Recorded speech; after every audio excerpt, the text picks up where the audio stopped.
I won't say again, okay? Population, we are saying X is normally distributed with mean mu sigma square. Correct? Now, if X is normally distributed, what we are saying here is then X bar must be normally distributed with mean mu sigma square over n. X bar meaning your 1, 2, 3, 4, 5. This one, say x1 plus x2 plus x3 plus x4 plus x5 over 5. This is your x bar. Follow what I'm saying? What we're saying here is n, x is normally distributed, x bar must be normally distributed. This is quite obvious. Quite obvious.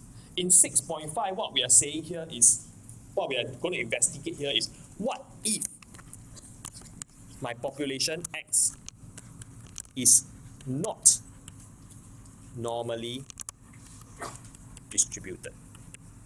Then what happens to x bar?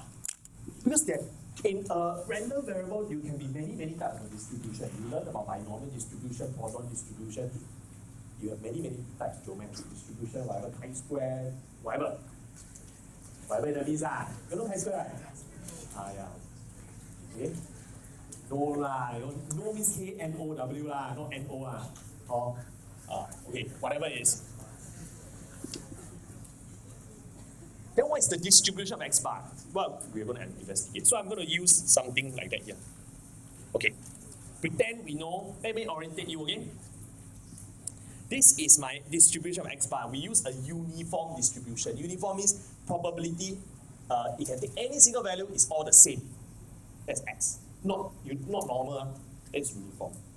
What are we going to do? We are going to say, for example, take n equals to 5. That means at any point, I take 5 data, and I take mean. This blue is the mean of the 5 black. Follows what? Follows what? I take another one, another 5 black, take another mean. Take another one, take another one. You follow what I'm saying? So, and on and on. We try and plot it. This blue part, if we do enough times, is the distribution of the mean. Follow? Okay. This time I'm going to do n equals to 25. Drink a cup of coffee, wait a while, 25. Can only do one time again. Otherwise, waste time. Then go one value. Okay. Okay, I'm going to do 5 now. That means 5 times 25, then you get 5 values here. Okay? And then 5, another 5, another 5, another 5, another 5, another 5. What do you realize? You realize that you do enough times. You do enough times, what does it look like? You want that guy cannot work, hey, you go. You do enough times, what does it look like? I do 100,000 times.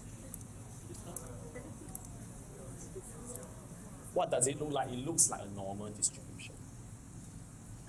So what we are saying is this. What we are saying is this.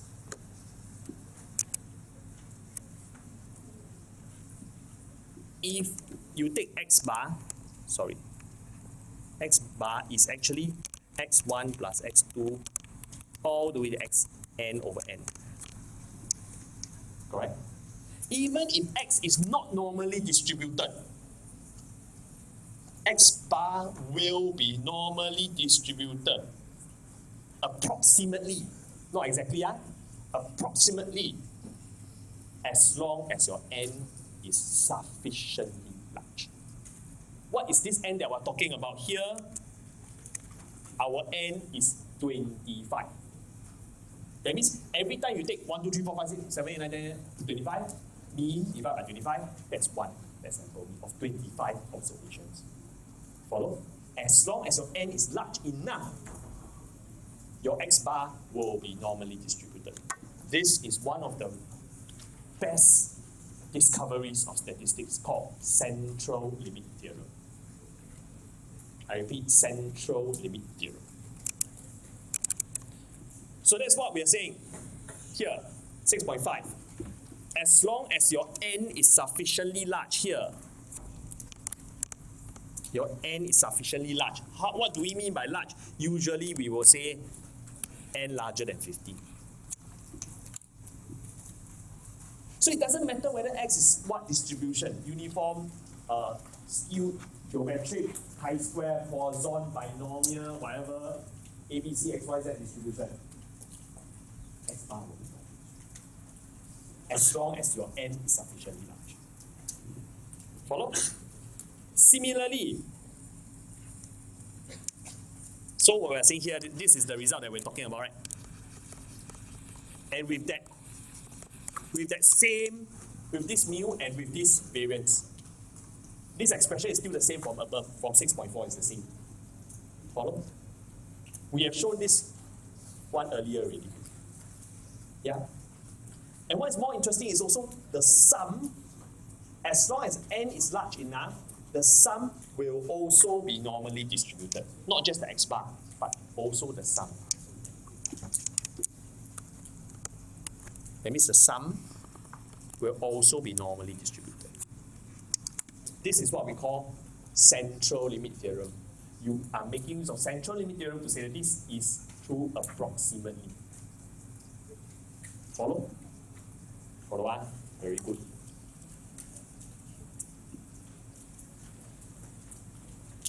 I added here, we usually do not apply continuity correction when central limit theorem is used. Alright? Because sometimes x is discrete.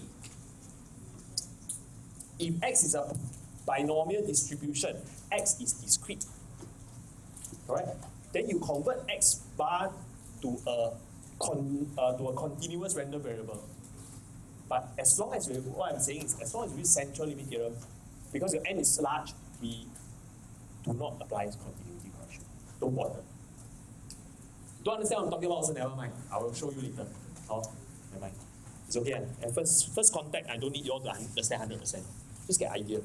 Big idea. Cannot get small idea, big idea. Okay. Example 5. Now, this time your x is a Poisson distribution, a random sample of 50, n equals to 50 now. 50 is taken. X is Poisson, x is not normally distributed. So I think you know the drill. This one, in fact, we already print for you, no need to write. Expected value of x bar is actually expected value of x, which is now 4.5. Correct? Variance of x bar is exactly the same result. Variance of x divided by n is 50, which is 4.5 over 50, which is 0.09.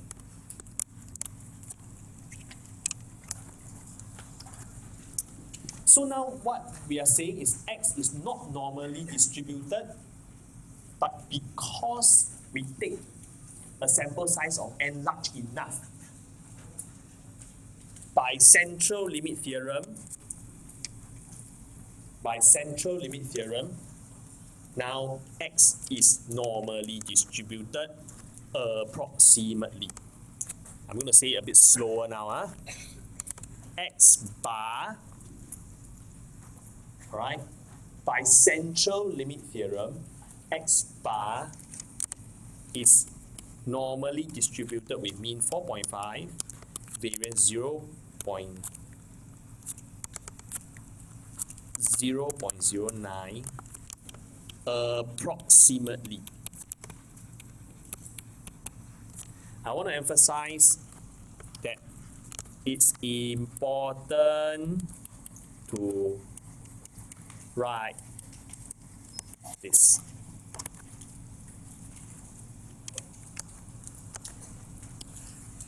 And don't forget it's an approximation. Follow? Okay? Once we reach this line, the rest is GC work I don't intend to go through. Right? You want to find the probability x bar greater than 5, just key to a GC, we are done. This is the most important one. Okay?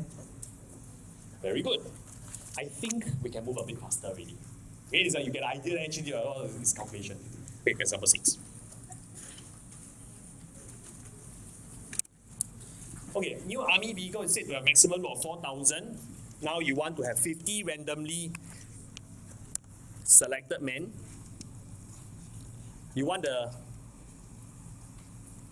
weight of the men, the weights of the men to actually have a mean of 76, 1 to 1. I'm going to say one thing. Can you say that X, if X is the, follow a normal distribution with 76 and 1 to 1? Can you say that?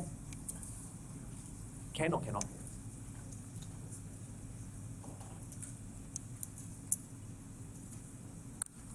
Cannot. Don't copy. Cannot.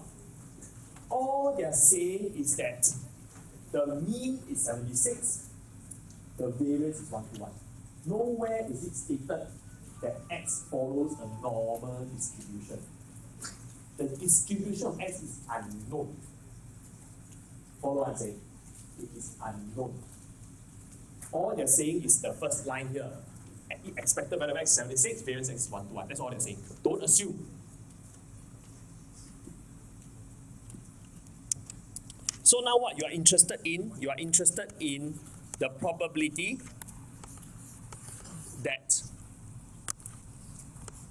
the maximum save load will be exceeded. That means you add the 50 up. That means x1 plus x2 plus x3 plus x4 all the way to x50.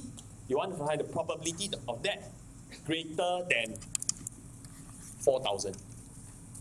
So we let S be equals to the sum from x1 to x50.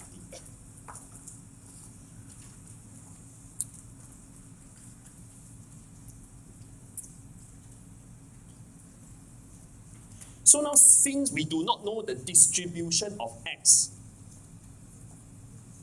but because N is large, you will sum 1 to sum 50, then you are making use of central limit theorem to say that S is a normal distribution. Correct? This is using central limit theorem. Normal distribution. What is the mean? Must be 50 times of the mean. What is the variance? It is also 50 times of the variance. Not 50 square, okay? It's 50 only, okay? Not 50 square, approximately.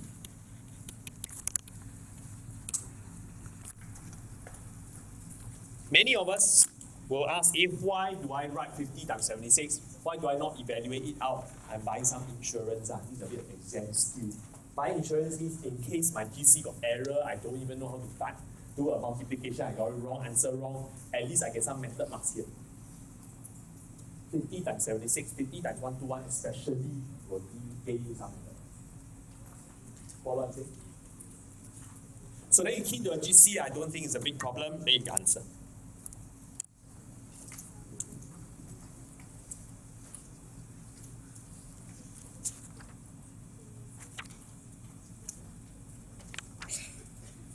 All right.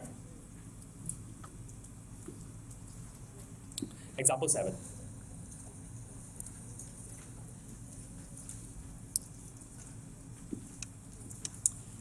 Random variable x. Yeah. Pause a while, this video. No, I do ME video.